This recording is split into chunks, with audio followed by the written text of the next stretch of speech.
IT job కోసం try చేస్తున్నారా? Coding ట్యూటర్‌లో ట్రైనింగ్‌తో పాటు stipend and 100% job guarantee. Hydraa కూల్చివేతల పర్వంలో ఒక విషయం జనాన్ని బాగా ఆకట్టుకుంది. ఆదివారం పూట ఆక్రమణలపైన ఉక్కుపాదం మోపుతుంది హైడ్రా. అయితే ఈ ఆదివారం జరిగినటువంటి కూల్చివేతల పర్వంలో కొంతమంది వ్యక్తులు తమ నిర్మాణాలు కూల్చేస్తున్నారంటూ నానా హడావుడి చేస్తూ ప్రభుత్వ యంత్రాంగానికి పనులకి విఘాతం కల్పించేటువంటి ప్రయత్నం చేశారు. దీంతో సామాన్యుల ఇళ్లని హైడ్రా చాలా వేగంగా కూల్చేస్తుంది అనేటువంటి విమర్శలు కూడా ఎదుర్కొన్నారు. అయితే దీని వెనకాల ఒక ఆసక్తికరమైనటువంటి స్టోరీ వెలుగు చూస్తుంది. ఆ స్టోరీ ఏంటో తెలుసుకునేటువంటి ప్రయత్నం చేద్దాం. మనతో పాటు పొలిటికల్ అనలిస్ట్ చంద్ర శ్రీనివాస్ గారు. చంద్ర శ్రీనివాస్ గారు నమస్కారం. నమస్కారం అండి. ఈ స్టోరీ ఏంటి? హైడ్రా కూల్చివేతలో సామాన్యుడి పట్ల ఒకలాగా, పెద్దవాళ్ళ పట్ల ఇంకోలాగా ఉంది. వాళ్ళకేమో నోటీసులు ఇస్తున్నారు, నెలల తరబడి సమయం ఇస్తున్నారు, కానీ సామాన్యులు మాత్రం వితౌట్ ఎనీ నోటీస్ కూల్చిపడేస్తున్నారు అప్పటికప్పుడు అనేటువంటి విమర్శ ఎదురవుతుంది. ఏంటి ఆదివారం కూల్చివేతల్లో కొందరు వ్యక్తులు చాలా తీవ్రంగా హైడ్రా అధికారుల్ని, ప్రభుత్వాన్ని దూషించారు. అవన్నీ దృశ్యాలు చూసాం. ఏం జరుగుతుంది? దాని మీద విపరీతమైన ట్రోల్ జరిగినమాట వాస్తవమే. కానీ యాక్చువల్గా ఏంటంటే అక్కడ సున్నం చెరువు మాదాపూర్ దగ్గర ఉంది.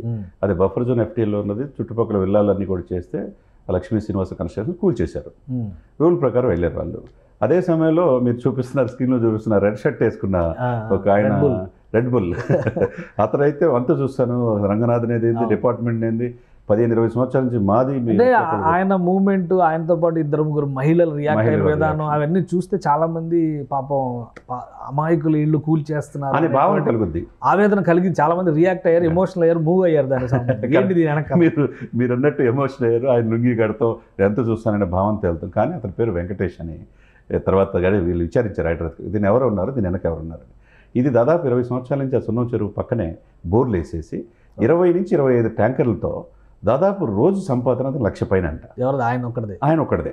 అంటే చూడండి అంటే ఇక ఏ విధంగా అంటే రోజుకు 1,00,000 పైన అక్కడ ఉన్న కాలేజీలకు కావచ్చు, తర్వాత హోటల్స్ కావచ్చు, తర్వాత IT కంపెనీలు కావచ్చు, ఆయన 20-25 ట్యాంకర్లు సొంత ట్యాంకర్లతో సరఫరా చేస్తున్నాడు. ఎవరికి ఇది చెరువు?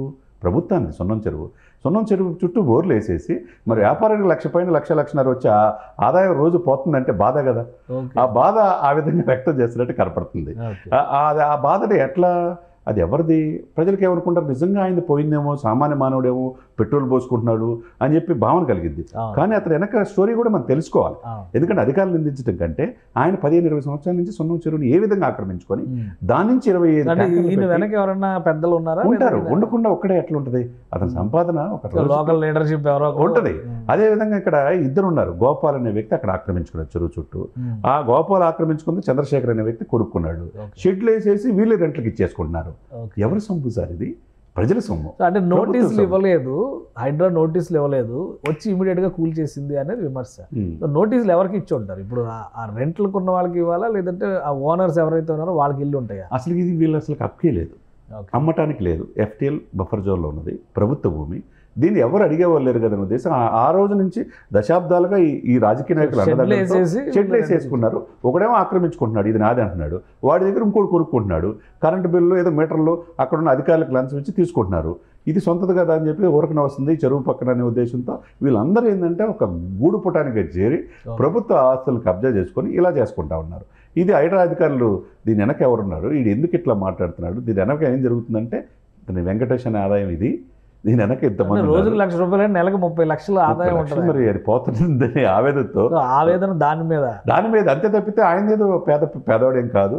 రోజుకు 1,00,000 పైన సంపాదన అంటే మామూలు విషయం కాదు కదా. ఆ ముగ్గురు మీద ఎవరైతే వెంకటేష్ దీన్ని ఈ హైడ్రాని కూల్చివేతల్ని విమర్శించి విపరీతంగా బూతులు తిట్టి ప్రభుత్వాన్ని, ముఖ్యమంత్రి గారిని కూడా విమర్శించి కమిషనర్ని ఇది చేసినందుకు, వాళ్ళ డ్యూటీని విఘాతం కల్పించినందుకు అతను వెంకటేష్ మీద, ఆ తర్వాత గోపాలు, ఈ చంద్రశేఖర్ ఆక్రమించుకున్న ఈ ముగ్గురు మీద హైదరాబాద్ పోలీస్ స్టేషన్లో కేసులు కూడా ఫైల్ చేశారనమాట. ఓకే. అంటే ఇంకొకటి ఇందులో ఇప్పుడు కొత్త యాంగిల్ వచ్చింది. ఎప్పటివరకు ఏంటంటే ఆక్రమించుకోవడం, వాళ్ళకి కావాల్సినటువంటి కట్టడాలు కట్టుకోవడం, లేదంటే ఈ కమర్షియలైజేషన్. దానిలో ఇప్పుడు చెరువులో వచ్చేటువంటి నీటిని వీళ్ళు ప్యూరిఫైర్లు ఏవో పెట్టి మొత్తానికి లాగేస్తున్నారు. దాన్ని ఒక వ్యాపారంగా మార్చుకుంటున్నారు. అంతే కదా. సో ఇప్పుడు హైదరాబాద్ చుట్టుపక్కల ఉన్న చాలా చెరువుల్లో ఇలా జరుగుతుందని అనుకోవచ్చు. డెఫినెట్గా జరుగుతుంది. ఇప్పుడు మాకు ప్రగతి నగర్ చెరువు ఉంది. ప్రగతి నగర్లో కూడా నీళ్లు కొన్ని ప్లేసులు రావు. ఈ ట్యాంకర్లు పెట్టుకుని విపరీతంగా ట్యాంకర్లు ప్రతి అపార్ట్మెంట్కి సప్లై చేస్తుంటారు. ఇది ఒక్క ప్రగతి నగర్కి పరిమితం కాల, మాదాపూర్ సున్నం చెరువుకే పరిమితం కాల. లేకపోతే ఇక్కడున్న నాగార్జున గారు మొన్న అది కొట్టేసిన తమ్మిడిగుంట చెరువు కాబట్టి. అంటే జంట నగరాల్లో ఉన్న చెరువులు ఒకప్పుడు లేక్ సిటీ అనేవాళ్ళు సార్. ఇప్పుడు ఆ లేక్ సిటీ సార్ లేక్లే కనపడకుండా పోయింది. దీని ఏముంది, ఈ ఉన్న వాటిని వాటర్ లేని ప్లేసుల్లో వీళ్ళు ఏం చేశారు, ఈ ట్యాంకర్లు పెట్టి మోటార్లు వేసుకొని వీళ్ళు ఏది రూల్స్ లేవు, ఎవరు అడిగేవాళ్ళు లేరు, వ్యాపారం చేస్తారు. ఈ నీటిని ఉచితంగా పొందే నీటినే ఇప్పుడు మనం వాటర్ బాటిల్లో తాగుతున్నాం. ఒకప్పుడు మనం ఉచితంగా ఇప్పుడు ఇంటికి కూడా క్యాన్లు వేయిస్తున్నారు, ఇంటికి కూడా క్యాన్లు వేయించుకుంటున్నారు. ఇవన్నీ సప్లై చేయొచ్చు. అవన్నీ ఏం చర్యలు తీసుకోవచ్చు ఇప్పుడు దీని మీద అంత విఘాతం కలిగించడం? డెఫినెట్గా అండి. ఇది ప్రభుత్వ సంపద అండి. జిహెచ్ఎంసీ అధికారులు, మిగతా ఇరిగేషన్ అధికారులు, అన్ని అధికారులు కూడా కలిసి ఇట్లా ఇంకా ఎన్ని చెరువులు ఉన్నాయి, మీరు అన్నట్టు ఎన్ని చెరువులు ఉన్నాయి, ఎన్ని చెరువులు ఆక్రమణ గురైనాయి, ఎన్ని చెరువు మోటార్లు వేసి ఇలా వాటర్ని ఉచితంగా ఇచ్చే వాటర్ని వ్యాపారం చేసి లక్షల్లో సంపాదించుకున్నారు అనేది డెఫినెట్గా ప్రజల సంపద. కాబట్టి దీన్ని ప్రజలకి ఇబ్బంది కలిగించి ఉచితంగా వచ్చేదాన్ని అమ్ముతుంటే ట్యాంకర్లతో రూపాన ఐటీ కంపెనీలకు వాళ్ళకేమో డబ్బులు ఉంటాయి, హాస్టల్స్కి, హోటల్స్ అవసరం కదా, నీరు కదా రోజువారీ అవసరం కదా. కాబట్టి మున్సిపాలిటీ సిబ్బంది ఇస్తుంది సార్. బేసిక్గా 500 రూపాయలు కడితే ట్యాంకర్కి అది ఇచ్చేది ఫ్రీగా వాళ్ళు సరఫరా చేయాలి. వీళ్ళు వ్యాపారం చేసే దిశగా వెళ్ళకూడదు కదా. ఇతను 15 సంవత్సరాల నుంచి సంపాదిస్తున్నాడంటే, రోజుకు 1,00,000 పైన సంపాదిస్తున్నాడంటే, 15 సంవత్సరాలు ఇప్పుడు అదుపు లేకుండా చేసి వ్యాపారం చేస్తున్నాడు. ఎంత సంపాదించి ఉండొచ్చు నెలకు 30 లక్షలు అంటే లెక్క అసలుకి మామూలుగా ఉండదు అనమాట. రైట్. థ్యాంక్ యూ చంద్ర శ్రీనివాస్ గారు. ఇది కొత్త కోణం కనిపిస్తుంది. హైడ్రా అధికారులు తీసుకుంటున్నటువంటి నిర్ణయాలు కనుక అక్రమ నీటి వ్యవహారం కూడా ఇప్పుడు నీటి వ్యాపారం కూడా నడుస్తుంది అనేటువంటి విషయం వెలుగులోకి వచ్చింది. ఆక్రమణలు తప్పే, ఇలాంటి అక్రమ నీటి వ్యాపారాలు కూడా తప్పే అవుతాయి. కాబట్టి కఠినమైనటువంటి చర్యలు చట్టాల ప్రకారం అలాంటి వ్యక్తులపైన ఎలాంటి సెక్షన్స్ పెట్టాలో దాని ప్రకారం ప్రొసీజర్ నడుస్తుంది. ఇంకా అనేక చెరువుల్లో అక్రమ నీటి వ్యాపారం జరుగుతున్నటువంటి విధానం పైన కూడా హైడ్రా అధికారులు ఫోకస్ పెడుతున్నట్టుగా సమాచారం ఉందని చంద్ర శ్రీనివాస్ గారు చెప్తున్నారు. ఇది special discussion. Keep watching. Suman టీవీలో మీ పర్సనల్ అండ్ బిజినెస్ ప్రమోషన్స్ కోసం కింది నెంబర్కి కాంటాక్ట్ చేయండి.